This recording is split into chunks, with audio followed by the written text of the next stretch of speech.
Buenas tardes a todos.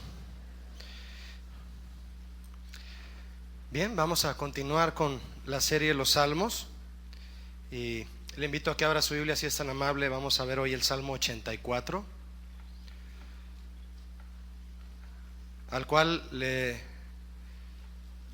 he titulado Anhelo por la casa de Dios. Salmo 84 es el salmo para el día de hoy. Anhelo por la casa de Dios. Voy a leer en voz alta los 4 primeros versículos. Dice así. ¿Lo tiene? Muy bien. Dice: cuán amables son tus moradas, oh Jehová de los ejércitos. Anhela mi alma y aún ardientemente desea los atrios de Jehová. Mi corazón y mi carne cantan al Dios vivo. Aún el gorrión halla casa y la golondrina nido para sí, donde ponga sus polluelos, cerca de tus altares, oh Jehová de los ejércitos, Rey mío y Dios mío. Bienaventurados los que habitan en tu casa, perpetuamente te alabarán. Anhelo por la casa de Dios. Este Salmo 84 se encuentra en la lista de 50 salmos de los cuales no se conoce el nombre del autor. Hay salmos que fueron escritos por David, de hecho la mitad prácticamente del libro. Otros fueron escritos por Asaf, otros por los hijos de Coré, por Salomón, por Moisés, y hay uno por Etán y otro por un hombre llamado Emán.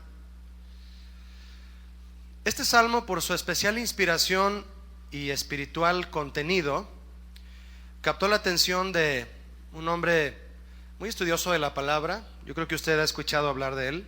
Él se llamaba Carlos Spurgeon, y este hombre le llamó al Salmo 84 la perla de los salmos, debido a que lo consideró el más dulce de los salmos de paz. La mayoría de los salmos fueron compuestos en la época en que David introdujo el canto al tabernáculo, al templo. Y aunque no se sabe con certeza quién lo escribió, este salmo, bueno, pues hay comentaristas bíblicos, entre ellos quien le mencioné, Spurgeon, que sugieren a David como el autor. Sin embargo, lo que sí se puede asegurar por el estudio de la palabra es la influencia de David como instrumento de Dios para enseñar a su pueblo y plasmar en él, en el pueblo, un deseo profundo por la presencia de Dios por sobre todas las cosas. Deseo mismo que David mostró en muchos, si no es que en todos sus salmos, y el cual era, se lo repito, un deseo de anhelar la presencia de Dios por sobre todas las cosas. David escribió el Salmo 27 y en el versículo 4 él escribió: una cosa, fíjese lo que escribió, una cosa he demandado al Señor, una cosa le he pedido y nada más una. ¿Cuál? Y dice el rey David: que yo esté en la casa de mi Dios todos los días de mi vida, para adorar, para contemplar su hermosura e inquirir en su templo. Y hay muchos otros ejemplos como ese salmo de David en donde él plasma ese deseo que quiso enseñar, y de hecho enseñó constantemente al pueblo de Israel, un deseo de anhelar la presencia de Dios por sobre todas las cosas. Bien, hermano, para entender lo más profundo posible, pero al mismo tiempo de manera resumida, cuál fue el propósito general de la obra del rey David, podemos decirlo de la siguiente manera. David era un rey apasionado por glorificar a Dios, por hacer su voluntad, por adorarlo. Y David recibe de Dios mismo la visión y la encomienda de hacer de Israel la capital mundial de la adoración al Dios verdadero.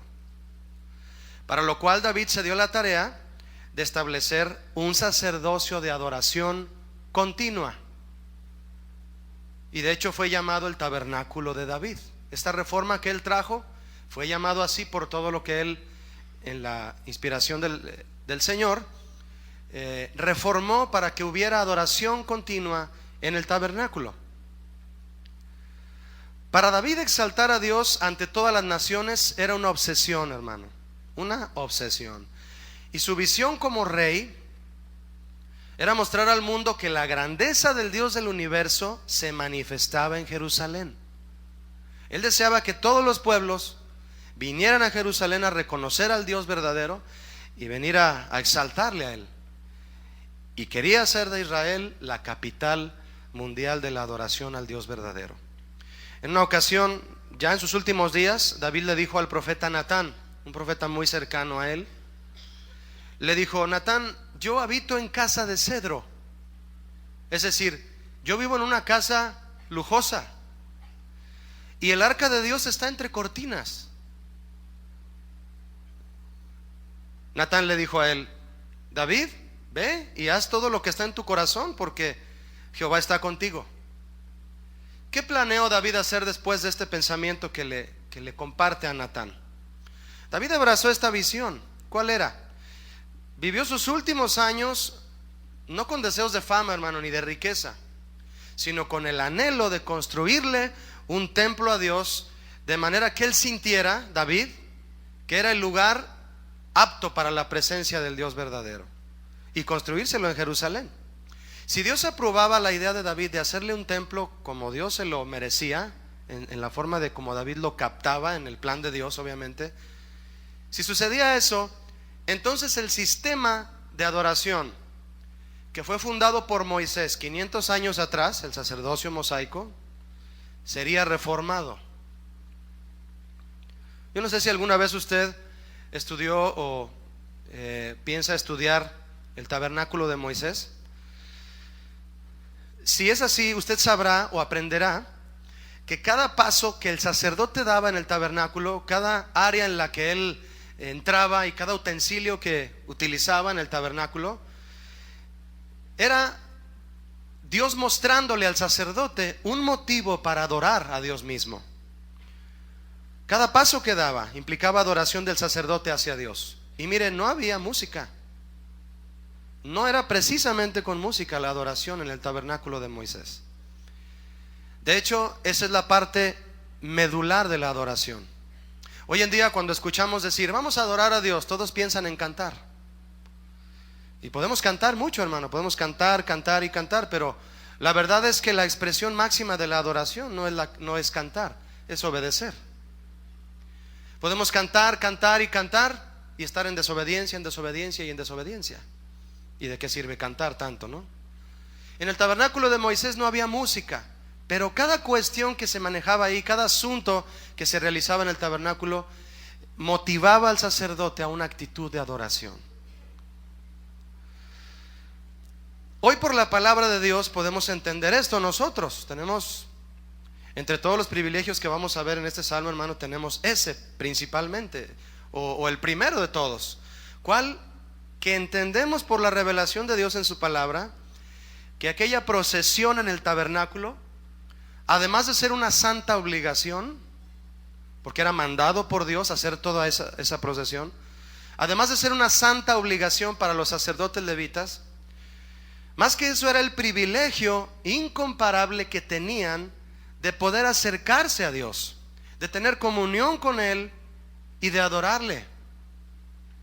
Hay un salmo que dice: ¿quién es el hombre para que tengas memoria de él, Señor? Y el Hijo del Hombre para que te acuerdes de él. ¿Quién es? Y sin embargo Dios tuvo a bien dar ese privilegio. Los sacerdotes tenían que entenderlo. Y a grandes rasgos, hermano, ¿qué propósito tenían las tareas en aquella procesión sacerdotal en el tabernáculo? Le acabo de comentar que cada movimiento, cada utensilio debía motivar al sacerdote a un acto de adoración hacia su Dios. Estaba la puerta del atrio para entrar al tabernáculo. ¿A qué lo motivaba? La puerta era la entrada libre a los patios del Señor, la entrada abierta y gratuita a su salvación. Ese es un motivo de adoración, ¿no lo creen ustedes? Adoramos a Dios porque gratuitamente nos salvó. ¿O alguno de ustedes pagó algo aquí por su salvación? No, la salvación fue por gracia, ¿no? Y luego estaba el altar de bronce, que debía motivar también a adorar al sacerdote, porque representaba el sacrificio de Cristo y también nuestra entrega personal en sacrificio vivo a Él. Y luego se encontraba con el lavacro, el cual motivaba al sacerdote a adorar, porque se daba cuenta que venía la purificación de Dios hacia su vida por el agua. Y hoy nosotros somos purificados por el agua de la palabra, dice Pablo en Efesios 5. Y luego estaba la puerta del lugar santo, que representaba un paso más adelante hacia la gloria de Dios. Fuera del lugar santo, los metales que se usaban eran plata y bronce, pero en el lugar santo había oro. Ir de gloria en gloria en los niveles que el Señor nos quiere llevar. Se encuentra el sacerdote con la mesa de los panes, lo cual representa el alimento de la palabra de Dios. Es un motivo más de adoración, hermano, que Dios nos alimenta con su palabra viva y fresca. Amén, iglesia. Y luego está el altar de incienso, que representa el privilegio que tenemos, hermano, de poder tener comunión con Él. Apocalipsis dice que ese incienso eran las oraciones de los santos. Podemos establecer una oración, una relación con Dios con nuestra oración. Eso representaba el incienso y eso motiva a un acto de adoración. Señor, te adoramos porque podemos tener comunión contigo. El candelero, fuimos traídos de las tinieblas a la luz admirable del Señor. Ya no andamos caminando a oscuras, ¿cierto? Tenemos la luz de Cristo, Él es la luz de nuestra vida. Otro motivo de adoración. Y luego el velo, para poder entrar frente al arca. Un motivo de adoración contundente, hermano, porque el velo era imposible que un sacerdote se atreviera a traspasarlo si no tenía la orden de Dios en el día indicado. Cuidado si se metía nada más porque quería meterse, caían muertos. Pero este velo fue rasgado en dos de arriba hacia abajo cuando Cristo dijo consumado es, y tenemos la entrada a la presencia de Dios. ¿No son acaso motivos de adoración para darle a nuestro Señor exaltación? ¿Cuántos están de acuerdo con eso? Vaya usted, mi hermano, mi hermana, saboreando el privilegio que tenemos de estar en la presencia de Dios. Este recorrido tan especial del sacerdote culminaba en el lugar santísimo. De hecho, era la meta del sacerdote. Tenía que llegar a la presencia de Dios y estar cara a cara con Él, frente a frente. La gloria de Dios en ese lugar. No candelero, no luces de ningún tipo. La gloria de Dios iluminando la vida del sacerdote. No ventanas hacia el mundo, solo Él y Dios. En el lugar secreto. Entra con tu Padre que está en lo secreto y Él te recompensará en público. Los sacerdotes y siervos de Dios que sobresalieron en la Biblia, hermanos, ¿sabe por qué lo fueron? Lo fueron precisamente debido a que acudían y servían en la casa de Dios, conscientes de que era un privilegio, conscientes de que estar en la casa de Dios era un privilegio, más que una obligación. ¿Cuántos de ustedes sintieron la santa obligación de venir hoy a las 11 a la reunión? No levante la mano,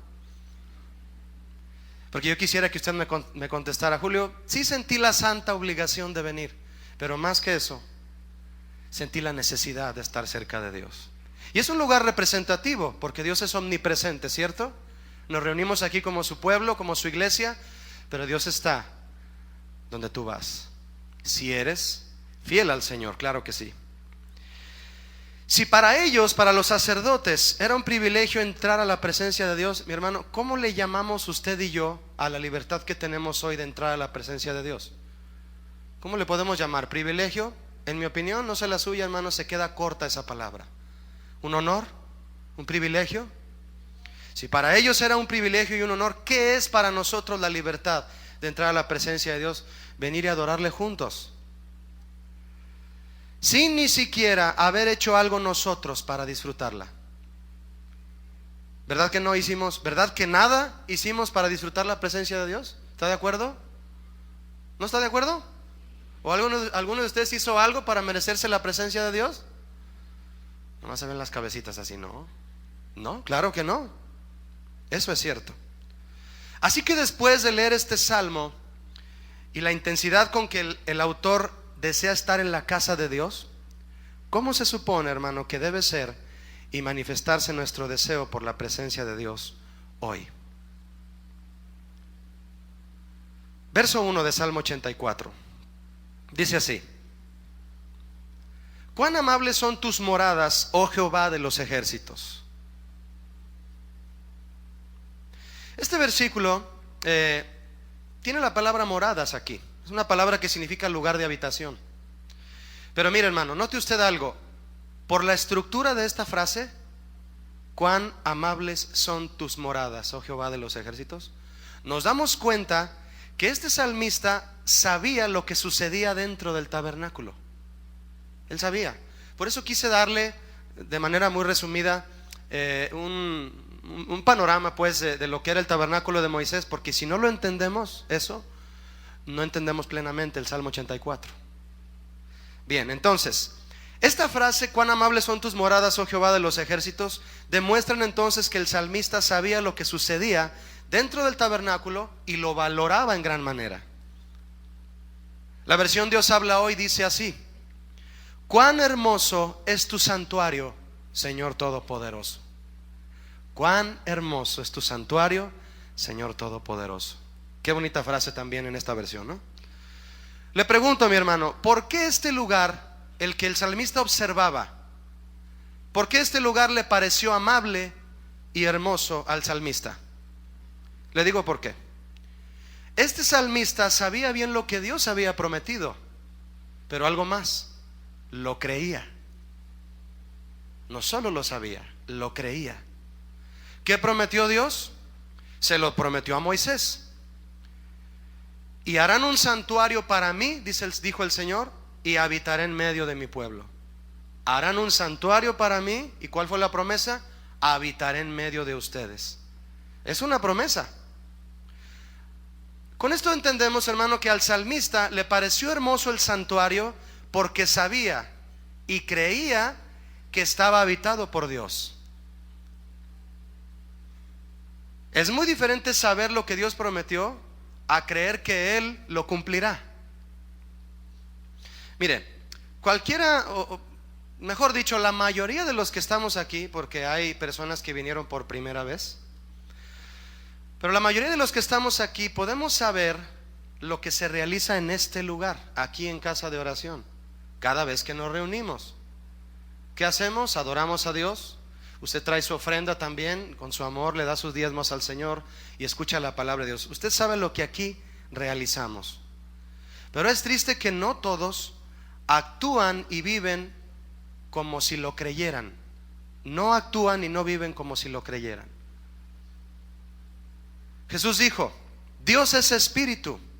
¿Dios es qué? Espíritu. Y los que le adoran, les es necesario adorarlo ¿cómo? ¿Me ayuda? En espíritu y en verdad. Los verdaderos cristianos, adoradores de Dios, son los que saben, pero también creen, que Dios habita en medio de ellos, y para adorarlo con todo su corazón no necesitan ser impulsados por sentimientos, por circunstancias, por necesidades, ni por manifestaciones naturales o visibles. Lo que usted y yo hacemos aquí, hermano, mientras adoramos al Señor, el hecho de adorar a Dios, usted y yo sabe que es un acto de fe, porque adoramos al Dios invisible. ¿No es acaso un acto de fe? ¿Por qué levanta usted sus manos? ¿A quién se las está levantando? ¿Por qué dice gloria te doy, Señor? Yo no lo veo. ¿A quién está usted glorificando? Al Dios invisible, al Dios que es espíritu. Nuestra adoración, mi hermano, es un acto de fe. Los que no adoran a Dios no tienen fe. La fe, según Hebreos, dice que es la certeza de lo que se espera. ¿Y nosotros qué esperamos? ¿Qué certeza tenemos de que ha de suceder aquí? Que la gloria de Dios se manifiesta y nos sana, y nos habla, y nos exhorta, y nos perdona, nos cubre, ¿cierto o no? Y también la fe es la convicción de lo que no se ve. ¿Quién tiene convicción de que el Dios invisible se manifiesta entre nosotros? Tú adoras a Dios y ese es un acto de fe. Es difícil creer que alguien tiene fe cuando no adora a Dios. Y los verdaderos adoradores adoran al Señor Dios Todopoderoso sin tener que ser impulsados por una circunstancia, un sentimiento o una necesidad. Lo adoran impulsados por la fe y por una necesidad profunda de estar cerca de Él. ¿Cuántos adoran a Dios por eso?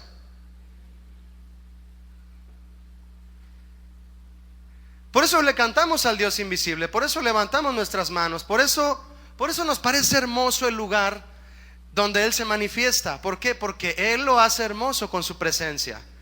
Y los que aman a Dios, solo ellos, lo creen y se deleitan. ¿Hay alguien aquí que se deleita adorando a Dios?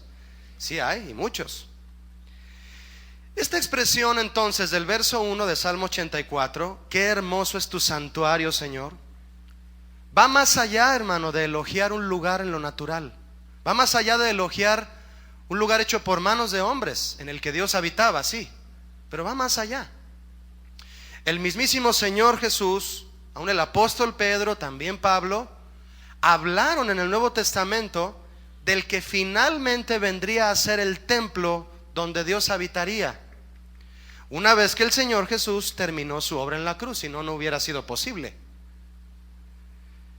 El Señor Jesús, estando frente al templo, en una ocasión se paró frente al templo y les dijo a los judíos que estaban ahí alrededor: destruyan ese templo y en 3 días yo lo levanto. ¿Qué cree usted que pensaron los judíos que rodeaban a Jesús? ¿Qué estás diciendo? ¿Qué le respondieron? En 46 años lo edificamos y tú en 3 días lo quieres levantar. Y se burlaban de Jesús. La gente que no tiene fe, pues es obvio, pueden llegar a cometer el grave error hasta de burlarse de Jesús. En el verso 21 de este pasaje que le estoy compartiendo, Jesús se refería a lo siguiente. Respondieron los judíos y dijeron: en 46 años quieres destruirlo, lo edificamos y en 3 días lo quieres levantar. Y dice el verso 21: mas Jesús hablaba del templo de su cuerpo. ¿Cuál cuerpo? El cuerpo humano. Y aunque aquellos judíos no lo creyeron, Jesús realmente levantó ese templo. ¿Cuándo? En 3 días. ¿Cuándo resucitó? En 3 días. Y al momento de resucitar Él, fue edificado ese templo. Ese templo somos algunos de ustedes y yo. ¿Sabe por qué me atrevo a decir eso, hermano? Porque quiero que le suene a retórica. A que si usted no está seguro que usted es el templo del Señor Jesús, usted cambie de opinión y haga de su propio cuerpo el templo de Jesús. Él hablaba del templo de su cuerpo. Pedro escribió también: de esta manera Dios hará de ustedes, como de piedras vivas, un templo espiritual, un sacerdocio santo que por medio de Jesucristo ofrezca sacrificios espirituales agradables a Dios. Si el salmista admiraba aquel santuario que el Señor habitaba y le agradecía el manifestarse entre su pueblo, ¿cómo deberá ser entonces nuestro agradecimiento, hermano, hoy por haber elegido el Señor el corazón humano como habitación permanente? ¿Cómo deberíamos tú y yo agradecerle a Él que Él vive en nuestro corazón? ¿No es más grande nuestro privilegio que el que tenían aquellos sacerdotes? Yo sé que usted cree que sí lo es. Pablo escribió a los corintios y les dijo lo siguiente. Les comenzó a hablar acerca de que el cuerpo no era para la fornicación. Llegaban los corintios con toda su mentalidad griega, con toda la influencia griega y pagana de este pueblo extremadamente carnal, los griegos. Influenciados por los griegos, llegaban los corintios y le preguntaban a Pablo: oye Pablo, si el estómago es para la vianda, para comer, el cuerpo es para la fornicación, ¿no? ¿Qué dijo Pablo? No. ¿Qué no saben que su cuerpo es templo del Espíritu Santo y que el Espíritu Santo les fue dado por Dios y mora en ustedes? Y les dijo algo contundente al final de este pasaje. Les dijo: ustedes no son sus propios dueños. Ustedes no son dueños de ustedes mismos. Hermano, yo me hice esta pregunta, quiero hacérsela hoy. ¿Por qué creen ustedes que Dios, después de haber habitado un templo tan majestuoso e impresionante como el que Salomón le hizo, por qué después de habitar ese templo el Señor prefirió finalmente un cuerpo humano como su habitación? ¿Por qué lo cree usted? La respuesta es por esto: porque Dios prefiere habitar un templo hecho por Él. Amén. Dios prefiere habitar un templo hecho por Él. Salomón dijo, era sabio, usted lo sabe, y en sus momentos de sensibilidad espiritual escribió lo siguiente. Él dijo, Salomón, ¿será verdad que Dios puede vivir con los hombres sobre la tierra? ¿Será posible eso? Si el cielo en toda su inmensidad no puede contenerlo, ¿cuánto menos este templito que yo le hice? Templito es de mi cosecha. O sea, si los cielos de los cielos no pueden contener al Señor, y volteaba a ver el templo que le hizo, ¿cómo va a caber el Señor en ese templo? Se calcula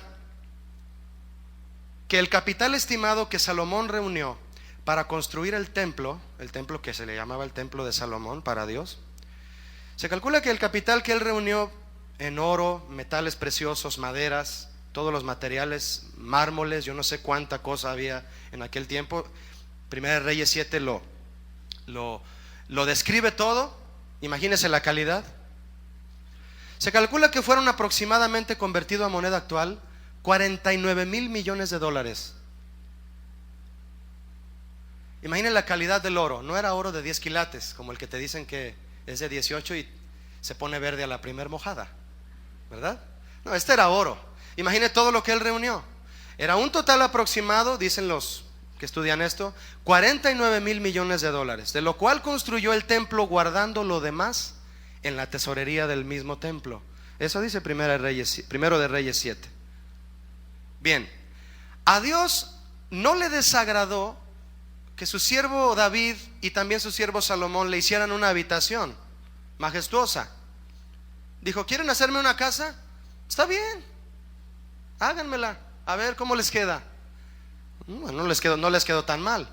A Dios no le desagradó que fuera tan majestuosa. De hecho fue parte de su plan para hacernos a nosotros hoy entender algo, hermano. Pero a mí se me hace, hermano, que Dios es el autor de esa frase que dice, si quieres algo bien hecho, hazlo tú mismo.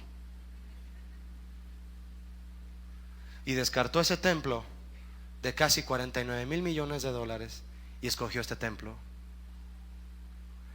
que no costó 49,000 millones de dólares. Costó la sangre de Cristo. Risible la comparación, ¿no? La sangre de Cristo y todo ese dineral. Y Dios prefirió habitar este templo. Di conmigo, Señor, tú me escogiste como tu templo. ¿No le parece eso un privilegio? ¿Verdad que sí, iglesia? Verso 2 de Salmo 84. Anhela mi alma y aún ardientemente desea los atrios de Jehová. Mi corazón y mi carne cantan al Dios vivo. No solo el corazón, hermano, todo nuestro ser.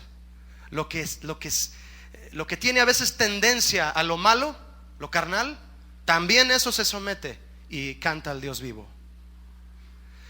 Atrio se refiere al patio del tabernáculo. Ni siquiera el salmista menciona el lugar santo. Y desea ardientemente estar en el patio. O sea, de perdida quiero estar ahí, pero quiero entrar a la presencia de Dios. Esto nos habla una vez más de su profundo anhelo por la casa y las cosas de Dios.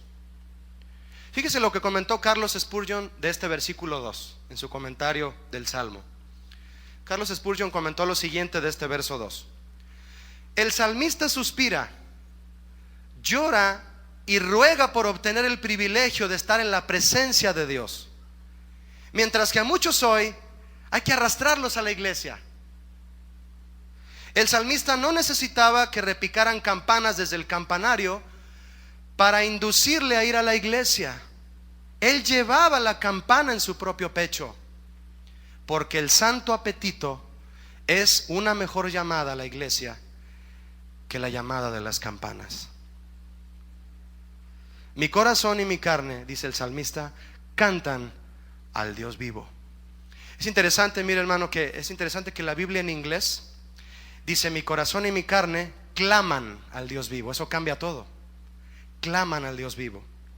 Aquí la palabra cantan, que en inglés es clamar, en hebreo significa emitir un sonido estridente y gritar. Sumamente y usualmente dice con alegría, con júbilo y con regocijo. Mi corazón y mi carne gritan con alegría, con regocijo al Dios vivo. Eso es un anhelo por la casa de Dios, ¿no lo cree? No cabe duda que viendo el significado del idioma nos cambia la comprensión del asunto, ¿no? Qué importante. Déjeme decirle algo, hermano.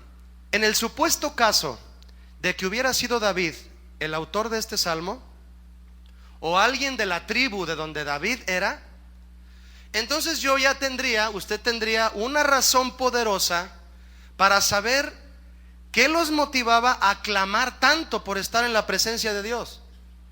¿Cuál razón sería esa? Que no eran levitas.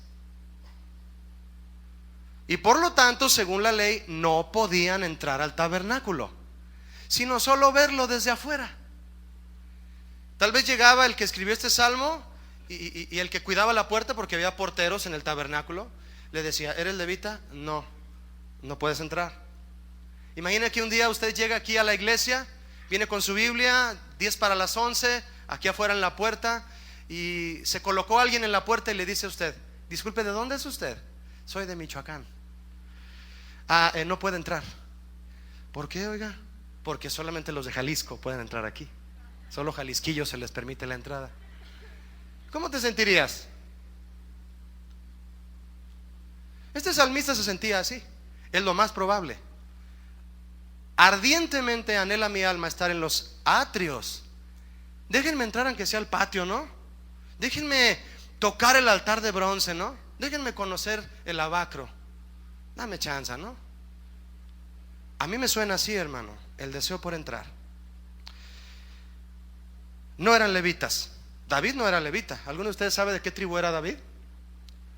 A Jesús le decían el hijo de David. ¿Por qué le decían a Jesús el hijo de David? Y Jesús es el león de la tribu de Judá. ¿De qué tribu era David? De la tribu de Judá. Se dice que él era de la se calcula que él era de la 10ª generación provenientes de Judá, el hijo de Jacob. David no era levita. No podía entrar al tabernáculo. Quiso hacer un montón de cosas en una ocasión para llevar en una procesión el arca del pacto, y en todo se equivocó. Hasta un amigo de él se murió. Y dijo: tengo pesar porque no sé cómo llevar el arca a Jerusalén. Y en el capítulo 15 de Primera de Crónicas se acerca alguien y le dice: David, lo que pasa es que Dios ordenó que los levitas lo hicieran, tú no. Los levitas debían hacerlo, deben de llevar el arca en los hombros y llevarla tal como la ley de Moisés lo dice. Y David decía: pues entonces que lo hagan ellos. No era levita, y eso le costaba pensar, hermano, a él o al salmista que haya escrito este salmo. Les pudo haber costado demasiado pensar que no se les permitía la entrada y pasearse como lo hacía cualquier sacerdote levita dentro del tabernáculo. Pero aún así, David fue la primicia de aquellos que recibirían el privilegio, escucha, hermano, aún más inmerecido todavía, de entrar libremente a la presencia de Dios sin tener que ser de una casta o de un linaje específico como lo era la tribu de Leví. Fue claro en la ley de Moisés, está en Números.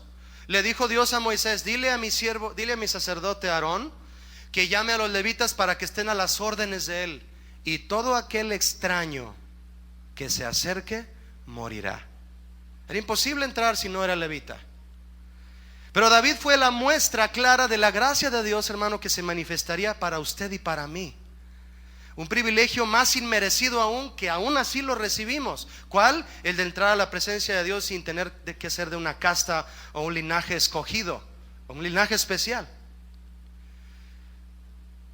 Cuando Saúl perseguía a David para matarlo, porque lo persiguió para matarlo, le tenía envidia. Fíjese, David en varias ocasiones se escondía de Saúl en el tabernáculo.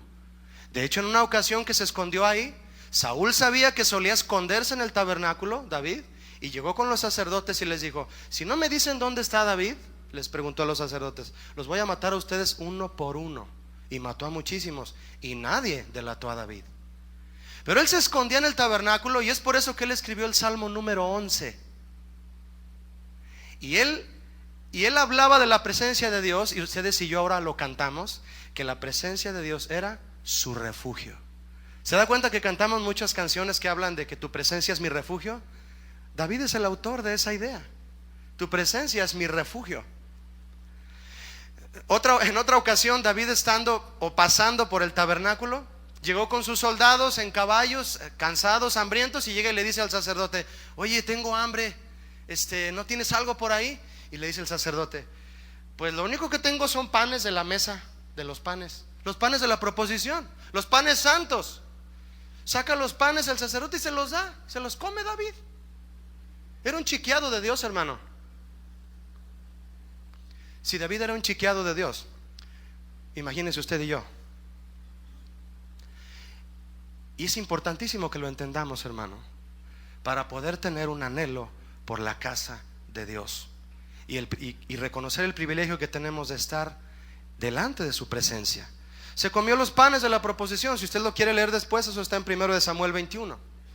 Fíjese, nosotros somos el ejemplo máximo, hermano, de la gracia de Dios derramada sobre aquellos que en el principio no fueron escogidos para estar delante de Dios.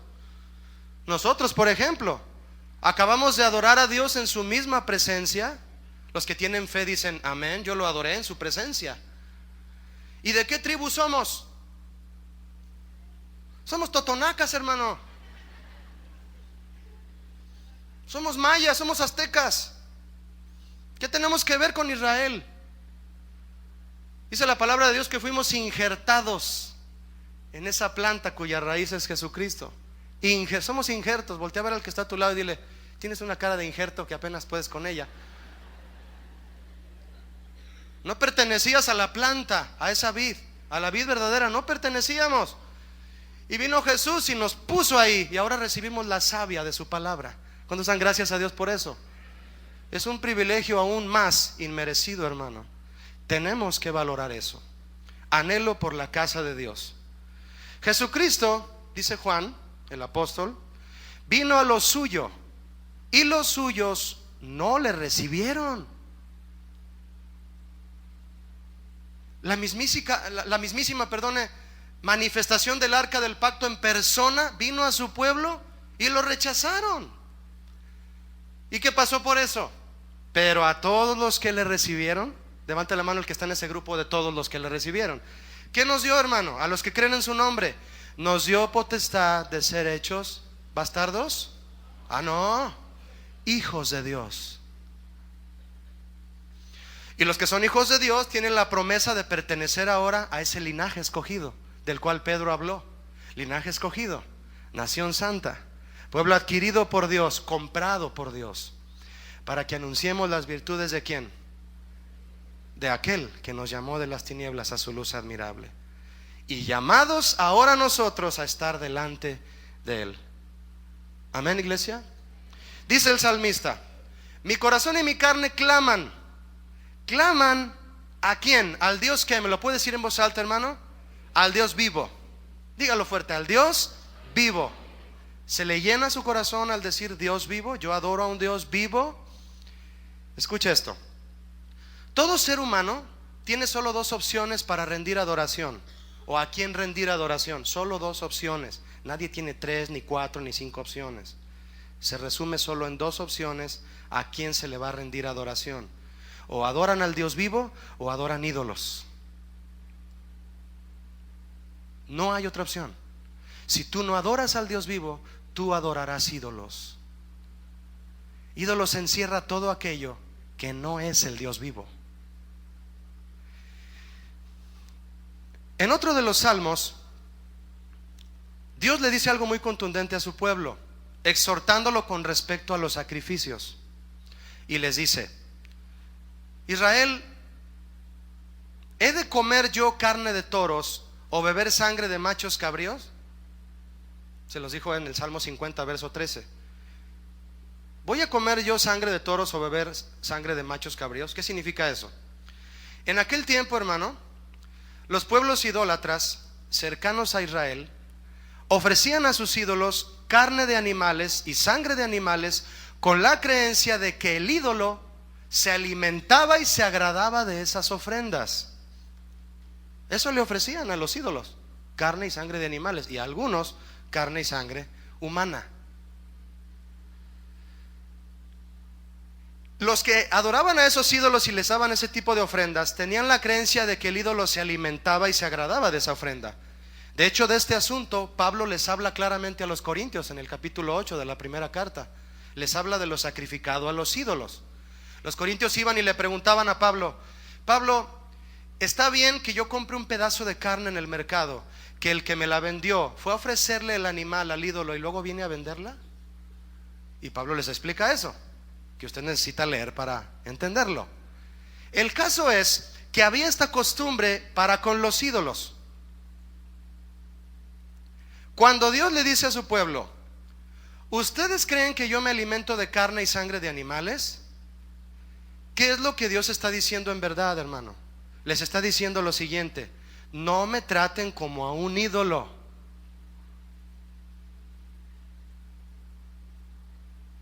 No me traten como a un ídolo.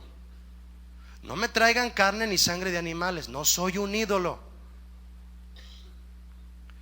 Es muy importante, mis hermanos, que nos examinemos con respecto a nuestra percepción del Dios vivo.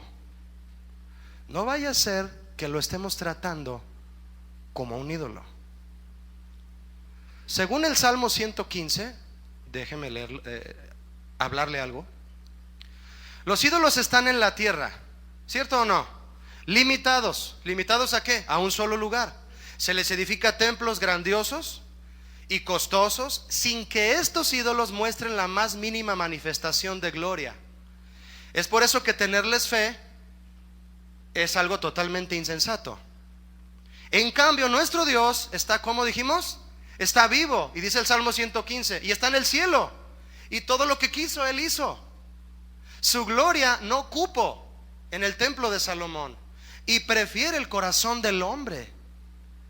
Por eso el hombre que confía en el Dios vivo es bienaventurado. ¿En dónde? En donde quiera que confíe en Él. ¿Me explicó? ¿Qué le quiero decir con esto, mi hermano?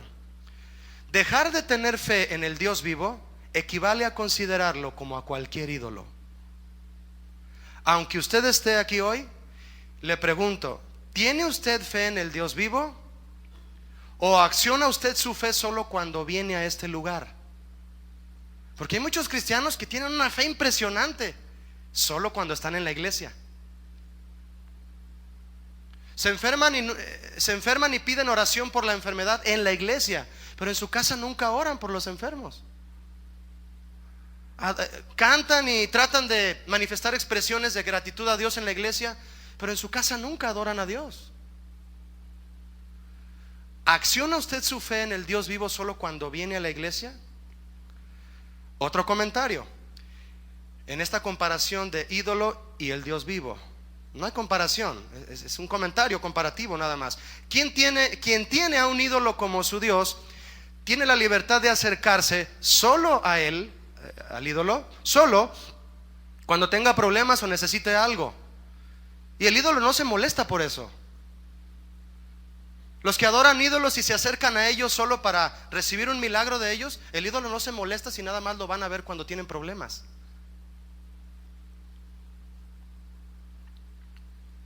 Nuestro Dios vivo, en cambio, Él fue quien se acercó a nosotros con el deseo, hermano, no solo de satisfacer nuestras necesidades personales, sino de llenar todo nuestro ser y establecer una relación con nosotros que permanezca sin importar las circunstancias de tu vida. Ese es el Dios vivo. Y estamos diciendo lo que sucede cuando se adora a un ídolo. ¿Qué significa esto? ¿Clamamos a Dios solo en momentos de necesidad personal? Mi hermano, para eso son los ídolos. Para eso son los ídolos, para clamar a ellos solo cuando hay una necesidad personal. El Dios vivo no quiere que clamemos solo en esos momentos, sino que tengamos una relación constante con Él. Amén, iglesia. ¿Me estoy explicando? Otro comentario más: el ídolo tiene que ser defendido, protegido, transportado a determinado tiempo y lugar específico. Sus adoradores se hacen cargo de él en espera de su milagro. Nuestro Dios, en cambio, Él es quien nos defiende, Él es quien nos protege, Él es quien nos guarda en el hueco de su mano, dice el Salmo 95. Él nos carga a su casa, Él nos trae. ¿A poco cree usted que usted vino por su propia fuerza aquí? Él nos atrae, mi hermano, con cuerdas de amor, dice su palabra. Él lo trajo a usted aquí. Él adereza mesa delante de nosotros, en presencia de nuestros angustiadores. Él lo hace. ¿Cómo están conscientes de eso? Espero que sí. Porque a Dios le importa nuestro corazón, a un ídolo no. A un ídolo no le importa la salvación de ningún alma. De hecho, el propósito por el cual el hombre inventó los ídolos fue para tener dominio sobre los ignorantes y para su propia perdición. Debido, dice la palabra, que detrás de los ídolos hay demonios operando.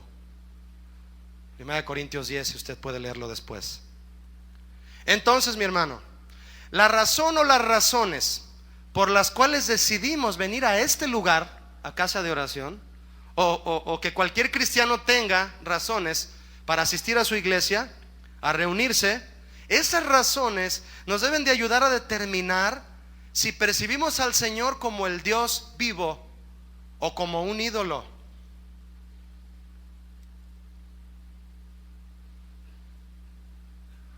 Verso 3 de Salmo 84.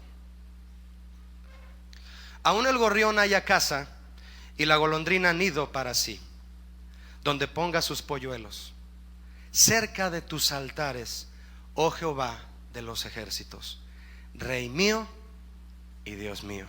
¿Tenía una relación el salmista con Dios? Es clara, ¿no? Rey mío y Dios mío, mi gobernador, mi rey, el que manda en mi vida.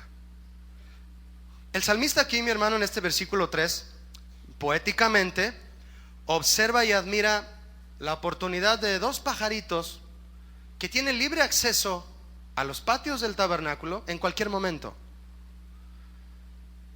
Era tan grande su deseo por estar en la presencia de Dios que lo llevó a envidiar a un gorrión y a una golondrina, debido a que nadie les impedía entrar a hacer su nido ahí. Demasiado poético y demasiado profundo a la vez y revelador para nosotros. Jesús dijo en una ocasión: miren las aves del cielo, que no siembran, ni ciegan, ni recogen en graneros, y el Padre Celestial las alimenta. Y Jesús dice, preguntando: ¿no valéis vosotros mucho más que ellas? ¿Cuántos valen más que las aves? Sí. El salmista observó el privilegio que tenían el gorrión y la golondrina, pero luego vio más adentro, se asomó más hacia el fondo y vio a alguien más adentro, y por eso escribió el verso 4. ¿Lo quiere leer conmigo? Bienaventurados los que habitan en tu casa, perpetuamente te alabarán. El salmista le dice al Señor: Señor, aquellos que están cerca de ti, ofreciéndote sacrificios y adorándote, son verdaderamente dichosos, son verdaderamente felices. ¿Son felices ustedes, hermano? Tienen una cara de felicidad que apenas pueden con ella. Yo se los digo, se ve desde aquí. Yo sé que sí, yo sé que sí, hablando sinceramente. Definitivamente, hermano, textos bíblicos como este nos deben de llevar a reflexionar. Ese es el punto, hermano. Nos deben de llevar a reflexionar y meditar profundamente con respecto a nuestro deseo y anhelo por la presencia de Dios, por las cosas de Dios, por buscarlo a Él. De modo que cada día lo busquemos más y dejemos toda nuestra vida cada día más a sus pies, hermano, porque Él tiene cuidado de nosotros. Él es quien tiene cuidado de nosotros. Cuando dice el salmista: bienaventurados los que habitan en tu casa, la palabra habitar, hermano, no significa bienaventurados los que visitan tu casa. Bienaventurados los que van, están un rato y se van, como nosotros aquí. En un ratito más nos vamos a ir. No, la palabra habitar en este salmo es la palabra yasab, que significa vivir ahí. Vivir ahí. Esto nos dice que el salmista no tomaba el tabernáculo como un lugar de visita, sino un lugar de habitación permanente. Si Dios decidió venir y quedarse entre su pueblo, ¿cómo voy a ir yo a visitar a Dios y luego irme? No, yo quiero estar con Él. Si Él se dignó, aún con toda su gloria, a visitar al hombre y habitar en medio de su pueblo, ¿cómo voy a desaprovechar yo la oportunidad de irme de su presencia estando Él en su casa y habiéndome invitado a su casa. Así pensaba este salmista. Y el salmista agrega: perpetuamente te alabarán. Alabar aquí, mi hermano, es celebrar con júbilo. Perpetuamente te alabarán. Déjeme decirle, hermano, que la adoración nace de la comunión. La adoración nace de la comunión. Si tu adoración es intensa, es porque tienes una intensa comunión con Dios. El Salmo 25:14 dice que la comunión íntima de Jehová es con aquellos que le cantan, que le temen, y a ellos hará conocer su pacto. En este caso, cuando dice aquellos que le temen, es aquellos que le obedecen, que le aman, que se rinden ante Él. A ellos hará conocer su pacto. ¿Sabe qué es dar a conocer su pacto, hermano? Con ellos se va a relacionar. A ellos les va a decir sus secretos. Eso dice ese salmo también. Aquellos que se apartan del Señor dejan de alabarle, pero los que moran con Él están siempre engrandeciendo su nombre. También Spurgeon dijo esto. Como iglesia, mi hermano, tenemos el privilegio de que aún después de salir de este lugar, cuando usted se vaya de este lugar en el que le hemos alabado juntos, nuestra vida continúa en la presencia de Dios. ¿Sí o no? Sí. Si tú tienes fe, sabes, porque la Biblia dice y crees que Dios es omnipresente. Amén. Pero el lugar donde nos reunimos es representativo, tiene una importancia especial, y de eso vamos a hablar enseguida. Vea conmigo, por favor, el verso 5, si es tan amable. Verso 5 dice así: bienaventurado el hombre que tiene en ti sus ¿qué? Sus fuerzas, en cuyo corazón están tus caminos. Bien, vamos a ver la primera parte de este versículo. Bienaventurado el hombre que tiene en ti sus fuerzas. Versión Dios habla hoy dice así: qué felices son los que recobran en ti su fuerza y en ti encuentran ayuda. Es decir, qué felices son los que te buscan a ti, Señor, porque encontrarán en ti la fuerza que necesitan. El salmista, tal vez cansado, anhelaba salir, hermano, pronto de su ocupación secular y encontrarse con Dios en el templo. Podemos encontrarnos con Dios en cualquier lugar, eso es cierto, pero sabemos que asistir a la iglesia, donde se congrega la iglesia, nos ayuda a alejarnos de los bullicios de la vida, estar juntos en un lugar donde podemos meditar, orar, cantar, tener gozo y escuchar la enseñanza del Señor. Y si tú al llegar a tu casa después de tu trabajo entre semana, que no sea día de venir a la iglesia, tú te metes a tu casa, tal vez puedes ponerte ahí en la sala o en tu cuarto, abres el libro de los proverbios, de los salmos, yo qué sé, y empiezas a leer, le dedicas 15, 10 minutos, media hora, empiezas a orar y sales extremadamente fortalecido. ¿Sí o no? Los que dijeron sí saben de qué estoy hablando. La segunda parte de este verso dice: también son bienaventurados aquellos en cuyo corazón están tus caminos. Referirnos a la palabra caminos aquí, mi hermano, bueno, pues es muy especial, porque la palabra caminos aquí simboliza la palabra de Dios y su voluntad. Y son bienaventurados aquellos en cuyo corazón está la palabra de Dios y su voluntad. Pero mire, la expresión que el salmista usó aquí es derivada de una costumbre que tenían muchos extranjeros que viajaban a Jerusalén, que visitaban a Jerusalén desde muy lejos, con el propósito de ir a reconocer y ofrecer sacrificio al Dios vivo. Había mucha gente, hermano, que iban desde muy lejos a Jerusalén porque sabían que allá se manifestaba el Dios verdadero, que allá estaba el arca, y decían: es que allá está el Dios verdadero, hay que ir allá. ¿Se acuerdan lo que Nabucodonosor expresó cuando vio salir ilesos del horno a Sadrach, Mesach y Abednego? ¿Qué le dijo a todo el pueblo? Al que no adore al Dios de Sadrach, Mesach y Abednego, lo voy a echar al horno. Porque descubrió que los había salvado y reconoció que el Dios de Sadrach, Mesach y Abednego era el Dios verdadero, y lo adoró. Un hombre de Babilonia. De todo el mundo, hermano, van a buscar el lugar donde Dios se manifiesta, Dios va a permitir que ellos tengan hambre y van a ir a ofrecerle sacrificio al Dios vivo. Estos peregrinos que venían de tierras lejanas a ofrecerle sacrificio al Dios vivo, venían caminando por la senda que los llevaba a Jerusalén, amando literalmente el camino por el que viajaban, debido a que este camino los traía hasta la presencia del Dios vivo. Sin tren ligero, sin macrobús, sin taxi, sin carro, sin caballo, tal vez. Pero veían su camino rumbo a la presencia de Dios y decían: cuánto amo este camino, porque me lleva a la misma presencia del Dios vivo. El salmista agrega algo más en el verso 6. Léalo conmigo si es tan amable. Atravesando el valle de ¿qué? De lágrimas. ¿Lo cambian en qué? En fuente, cuando la lluvia llena los estanques. Se pone más romántico el asunto, ¿no? Así es con el Señor, hermano.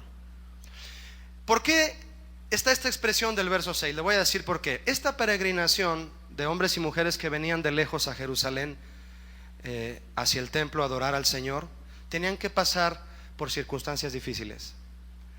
Y el salmista dice: pasaban a través de un valle de lágrimas y lo convertían en fuente.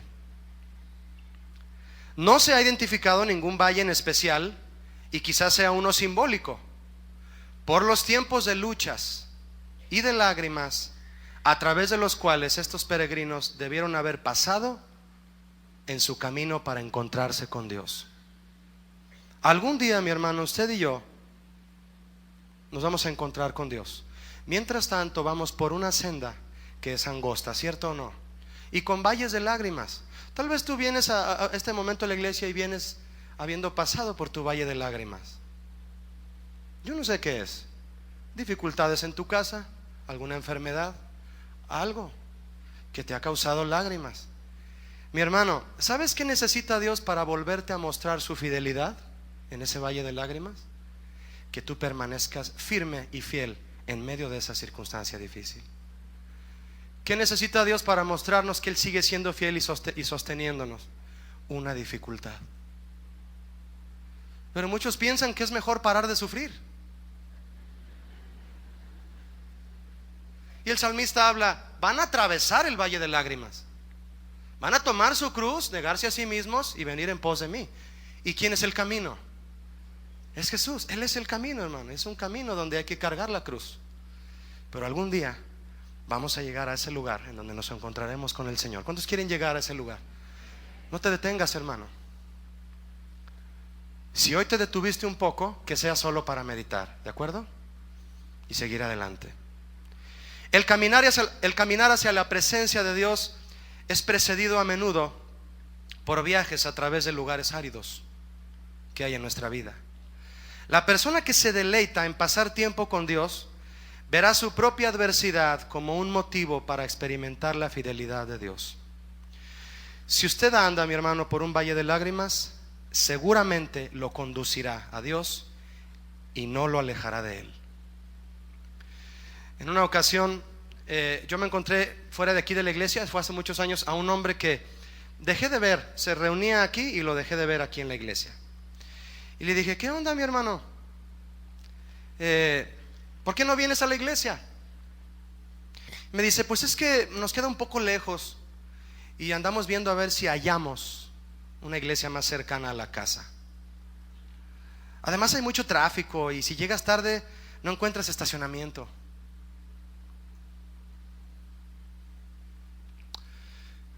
El pastor Memo Gómez de California me platicó en una ocasión que dejó de ver a una familia asistir a la iglesia que lo hacían con regularidad. De repente ya no los vio ir. Y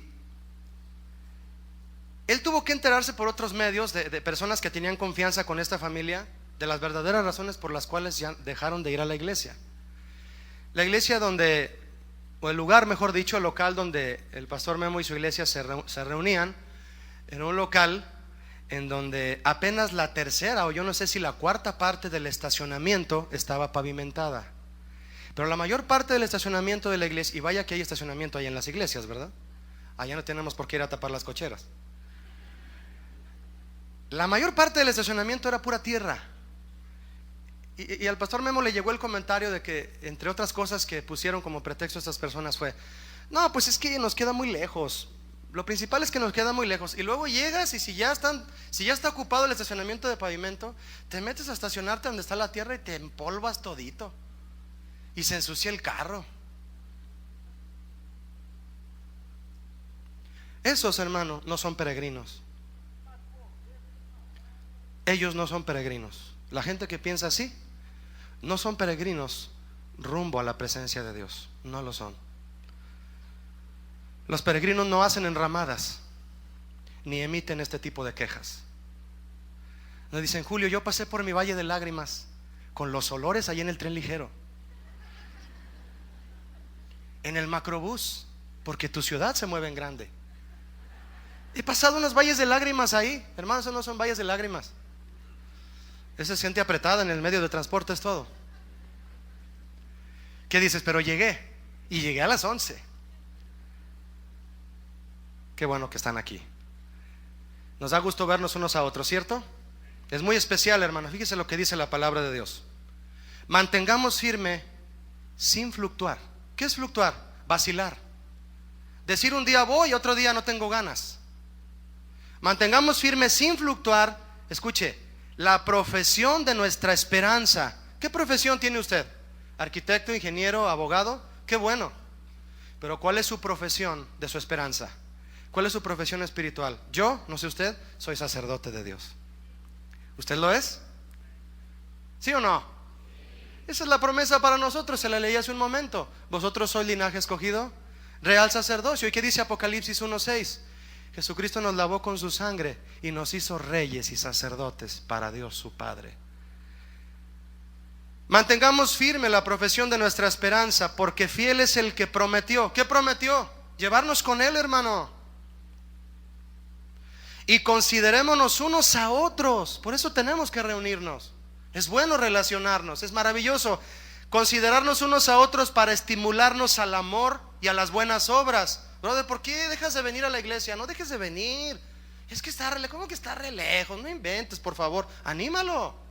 Y dice el verso 25, estoy leyendo Hebreos 10: no dejando de congregarnos. No dejando de congregarnos como algunos tienen por costumbre, sino exhortándonos, y tanto más cuando veis que aquel día se acerca. ¿Cuál día, hermano? El día en el que Dios dirá: no peregrinaste, creíste que por estar en el mundo pertenecías a Él. ¿Y qué dijo Jesús? Hermano, estamos aquí, pero solo somos peregrinos. Estamos aquí, pero no somos de aquí. Verso 7 de Salmo 84: irán de poder en poder y verán a Dios en Sión. Sigue hablando de los peregrinos. Irán de poder en poder y verán a Dios en Sión. Versión Dios habla hoy dice así: irán sus fuerzas en aumento, y en Sión verán al Dios supremo. ¿Qué es Sión? Sión fue una fortaleza de los jebuseos que David conquistó. En ese lugar, situado sobre la colina del sudeste de la vieja Jerusalén, le fue llamada también la ciudad de David, en donde él decidió establecer el lugar de adoración. Ahí se estableció Jerusalén, y ahí estableció David el lugar para adorar al Señor. Por eso se menciona en toda la Biblia Sión, Sión, vamos a Sión, cantemos y camino rumbo a Sión. Sión se usa frecuentemente en paralelismos como sinónimo de Jerusalén. Si usted escucha en la Biblia hablar de Sión, probablemente también se refiere a Jerusalén, al pueblo de Dios. Pero además se identifica en el Nuevo Testamento como la Nueva Jerusalén, el reino celestial de Dios.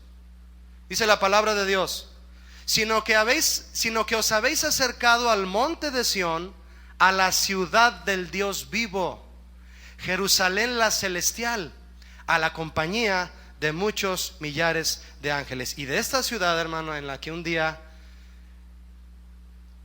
muchos de ustedes y yo vamos a estar, también habla Apocalipsis 14:1. En este verso 7, el salmista escribe, inspirado por Dios, acerca del destino de los peregrinos. que van camino a su morada eterna con Dios, sin detenerse, sin poner pretextos, porque Dios los va a sostener hasta el final. Dice, irán de poder en poder. Van a crecer, van a madurar, van a ser más fuertes, van a poder ver de diferente manera el pecado y rechazarlo. Van a ser cristianos más comprometidos. Irán de poder en poder hasta llegar ¿a dónde? A Sión, a su meta espiritual, a la máxima, a la presencia de Dios. Y en ese camino que los lleva a Sión, a estos peregrinos, a ustedes y a mí, a la presencia eterna de Dios, vamos de poder en poder, por la gracia de Dios, que es suficiente para levantarnos, amén. Y vamos a llegar al reino celestial. Y mientras caminamos, mientras vivimos en Cristo, que eso significa, atravesaremos valles de lágrimas, pero iremos de poder en poder. Las tribulaciones no nos abatirán, las tentaciones no nos vencerán y los enemigos espirituales no nos destruirán. Sí va a haber tribulación, sí va a haber valle de lágrimas, sí va a haber enemigos, pero vamos a llegar. ¿Cuántos quieren llegar? Anhelo por la casa de Dios, hermano. Versos 8 y 9, si me acompaña. Versos 8 y 9 de Salmo 84. Jehová Dios de los ejércitos, oye mi oración. ¿Qué está haciendo el salmista, hermano? Clamando a Dios. Él había dicho, mi corazón y mi carne claman al Dios vivo. Escucha, oh Dios de Jacob. Mira, oh Dios, escudo nuestro, y pon los ojos en el rostro de tu ungido. El salmista, hermanos, expresa su clamor a Dios porque sabe que necesitaba la fuerza y la ayuda de la cual habló en el verso anterior, la que necesitaba para seguir caminando en la senda donde Él lo puso. ¿Cuántos quieren ser fortalecidos por Dios continuamente? Los que esperan a Jehová tendrán ¿qué? Nuevas fuerzas, hermano. No solo lo cantes, clama a Dios por esa fuerza. Si te has detenido en el camino, no te detengas. La palabra ungido aquí es muy representativa proféticamente hablando, porque se refiere en gran manera al Señor Jesucristo, La palabra ungido aquí habla de una persona usualmente consagrada como un rey, un sacerdote o alguien santo, y se refiere específicamente al Mesías ungido. Eso significa la palabra Jesucristo, el Salvador ungido. Cristo en griego es ungido. La frase pon los ojos en el rostro de tu ungido sugiere aún más que pudo haber sido David el autor de esta canción. David había sido ungido para ser rey, ¿cierto? ¿Quién ungió a David? Samuel. Le derramó todo el cuerno en la cabeza. Después de haber andado queriendo adivinar quién iba a ser el rey, vio a unos muy grandotes, vio a unos muy guapos, vio a unos, este va a ser. Y Dios le decía, no, este sí va a ser, tampoco es este. Y llega David ahí todo oliendo a borrego, y Dios le dice, ese es, úngelo. David tenía la unción de Dios para ser rey de Israel, pero no tenía la unción para ser sacerdote en el tabernáculo. Y él anhelaba esa unción, anhelaba esa especial unción. Anhelo por la casa de Dios. Verso 10, acompáñeme. Porque mejor es un día en tus atrios que 1000 fuera de ellos. Qué palabras, ¿no?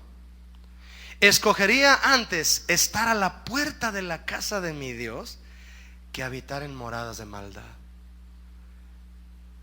El que entiende esto lo vive. Como si el salmista dijera lo siguiente, hermano, mire, permítame parafrasearlo un poco. Ni siquiera un poco de la presencia de Dios puede ser comparable o compensado con todos los deleites que el mundo ofrece.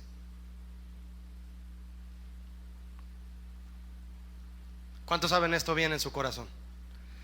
Ni siquiera un poco de la presencia de Dios puede ser comparable o compensado con todos los deleites que el mundo ofrece. Los atrios, hermano, que eran el patio, como le decía, encerrados por una cerca, el salmista expresa, prefiero estar en el patio del templo que irme a una cantina, que irme a un antro, que irme a un lugar que ofende a Dios. Prefiero estar en el patio un día que 1000 fuera de ellos, que habitar en lugares de maldad. Mira, hermano, en este verso el salmista expresa también la lejanía, y es algo que usted y yo debemos meditar en este momento. Le invito a hacerlo. Él expresa la lejanía que existe entre la casa de Dios y las moradas de maldad. Estamos lejos, hermano. Dice Julio, estamos en medio. es Guadalamorra. Sodoma y Guadalamorra, ¿no? Estamos en pleno apogeo del pecado. ¿Qué me estás diciendo? Espiritualmente, hermano, nosotros hemos sido llevados al monte de Sión, alejados de donde están las moradas de maldad. Los que aman a Dios y su presencia se distinguen, hermano, de manera especial porque aborrecen las moradas de maldad. Aborrecen las moradas de maldad. Qué difícil, hermano, por favor piensa en esto. Qué difícil se torna a veces para muchos arrancar el mundo y sus costumbres de su corazón. Qué difícil, tanto de un recién convertido como de un cristiano veterano. ¿Por qué no dejas de hacer eso? ¿Por qué no te alejas de las moradas de maldad? ¿Por qué no te metes a las cosas de Dios y te quedas ahí y habitas ahí? Qué difícil se torna a veces. Miren, en el tiempo de Jesús, el templo cuando Jesús llegó estaba lleno de contrabandistas. ¿Recuerda usted eso? Léalo en su casa, le invito a hacerlo, es Juan capítulo 2. Estaba lleno de mercaderes y de cambistas, gente que se transeaba a la gente con las monedas y que le vendían las palomas y las ovejas y los animales para que ellos ofrecieran sacrificio a Dios. Pero a esos peregrinos que venían de muy lejos a ofrecer sacrificio a Dios, para que no tuvieran que venir cargando su animal para el sacrificio, no, tú vente tranquilo, aquí te lo vendemos. Entonces, ¿qué sacrificio es? David decía, yo no voy a ofrecerle a mi Dios sacrificio que no me cueste. Estos cambistas y estos contrabandistas, Jesús llegó y los vio, y usted sabe qué hizo. Jesús se molestó, ¿sí o no? Se molestó, pero en sobremanera. Y solo él pudo discernir la corrupción en su casa, en la casa de su padre. Solo él. Nadie se daba cuenta de lo que ya estaba lleno el templo, hermano. Nadie. Solo los que disciernen la voz de Dios se dan cuenta cuando hay inmundicia en su casa. Los sacó con un azote de cuerdas y les dijo, ¿qué les dijo? Quitad todo esto de aquí y no hagáis de la casa de mi padre, ¿casa de qué? De mercado. No es un mercado, es un santuario. ¿Cuál es la nueva habitación de la presencia de Dios en estos tiempos, hermano? Diga conmigo, nuestro corazón. Significa que si interpretamos esas palabras de Jesús, yo debería decir, voy a quitar de aquí todo eso que no le agrada al Padre, porque lo estoy convirtiendo en casa de mercado. ¿Sabía usted que dentro de todos nosotros hay un mercader que hay que correr con el azote de cuerdas? ¿Sabe cuál es ese mercader? Al que le gusta en ocasiones negociar con Dios. Usted llega con Dios y le dice, no sé si es usted, algunos pueden llegar con Dios y le dicen, Señor, si tú me das una casa nueva, si tú me das un carro nuevo, si tú me das este trabajo donde voy a ganar 30,000, 40,000 pesos, yo voy a la iglesia sin falta. Eso es negociar con Dios, hermano. Imagine a Jesucristo descendiendo con su pueblo y decirles, yo derramo mi sangre si se portan bien, yo derramo mi sangre si... Pobres de nosotros si Él hubiera querido negociar con nuestros trapos de inmundicia. ¿Qué le damos a Él? No podemos negociar con Él. Jesús echó a los mercaderes del templo con un azote de cuerdas. El azote de cuerdas, hermano, es la decisión, es la convicción de entrar en la presencia de Dios y alejarnos de las moradas de maldad. Cuando Jesús hizo esto, los discípulos entonces se dieron cuenta y dijeron, ¿qué está haciendo el maestro? Y recordaron, entendieron y recordaron lo que dice un salmo también. Es el Salmo 69, verso 9. Que ellos recordaron y dijeron, ya sabemos qué está haciendo el maestro. Lo que dice el salmo, el celo de tu casa me consume. El deseo porque el templo del Señor sea digno de Él, lavado por su sangre, la de su Hijo, me consume. Me consume, me atañe, me roba toda la atención. Tengo esa obsesión. ¿Cuál? De mantenerme un templo digno de la presencia de Dios, decidiendo no habitar las moradas de maldad, y que Dios constantemente con la sangre de su Hijo me purifique. Amén, iglesia. Hay personas que para poder sentirse atraídos a venir a la iglesia necesitan ver primero dentro de ella algo que se le parezca al mundo. Eso está sucediendo hoy. Lo hemos mencionado aquí. Líderes de jóvenes que ya no hayan ni qué hacer para que los jóvenes vengan a la reunión y convierten de local una discoteca. y pone luz y sonido. Es que eso les gusta a los jóvenes. Oh, no, pues entonces sí pon luz y sonido, pues eso les gusta a los jóvenes. ¿Y qué más pones ahí? Pues pongo una rocola, es música cristiana, pero es rap, hay disco, hay rock, para que ellos escojan. Y les servimos café. Hay gente que necesita ver algo del mundo en la iglesia para sentirse atraídos a venir aquí. Hermano, no, ni siquiera el grupo de alabanza nos vamos a atrever a tocar aquí un rap de esos, ¿cómo se llama? Un perreo. ¿Por qué no tocan ahí un rap de ese que parece que... No, aquí tocamos música para Dios. Y ninguno que no sea sabio se va a poner a sugerirnos qué estilo de música vamos a tocar, porque tiene que ser un estilo de música congregacional, que no incite la carne, sino que motive al espíritu a rendirse a la presencia de Jesucristo. No espere, hermano, usted ver aquí algo del mundo para sentirse usted atraído y venir aquí. No lo espere. Aquel día Jesucristo visitó el templo y había un gentío, pero el gentío estaba en el mercado, no en la sinagoga, no dentro de la presencia de Dios. Estaban en el mercado.